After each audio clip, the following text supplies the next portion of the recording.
our society, women and men are held at a double standard when it comes to engaging in sexual activity.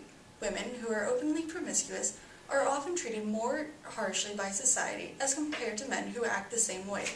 Therefore, by eliminating the double standard, men and women can be treated with the same level of respect. So why is there a double standard and why should you care? Throughout history, women have been taught to portray an image of chastity and purity, yet men view women as sexual objects. So what is the sexual double standard? According to Sackaluk and Milhausen, the sexual double standard is a phenomenon in which men and women are evaluated differently for comparable sexual behavior. In other words, the idea of a sexual double standard emphasizes that men have more sexual freedom, whereas women are subjected to social sanctions for the same behaviors.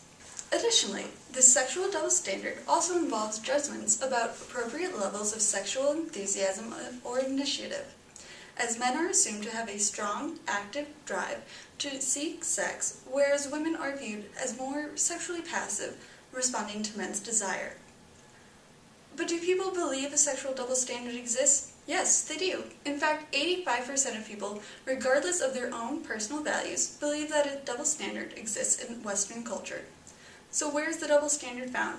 Well, it exists pretty much everywhere. One instance in which the sexual double standard is prevalent is the hookup culture. Many researchers have suggested that hookups benefit men at the expense of women. As one researcher has said, this concern is based in part on the assumption that a committed relationship is the most likely context for pleasurable sex, especially for women. For example, the movie What's Your Number perfectly exemplifies how women are expected to have fewer sexual partners than men. This movie shows that the idea of women having multiple sex partners is shameful, even when it's discussed among other women. The article, Sexual Double Standard, Fact or Fiction, written by Michael Marks and Chris Fraley, state, as Barish and Lipton noted, a man who is successful with many women is likely to be seen as just that, successful, whereas a woman known to have success with many men is likely to be known as a slut. It goes to show that society is biased when it comes to women having sexual relationships with different men and are labeled sluts, but if a man does it, then it is okay with society because he is a man. Take, for example, this clip from the television show Mad Men. I'll warn you now, I will take you off this medicine if you abuse it. It's for your own good, really. But the fact is, even in our modern times, easy women don't find husbands. I understand, Dr. Emerson. I really am a very responsible person. Well, I'm sure you're not that kind of girl. Now, Joan.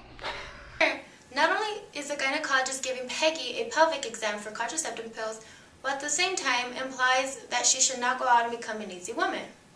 Is a man known as easy when it comes to buying condoms? No, they're known as being cautious when it comes to buying condoms.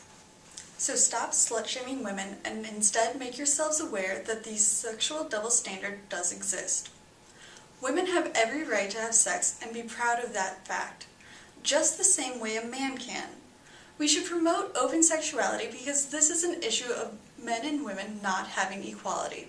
So embrace your sexuality and don't have shame or guilt just because society has told you to.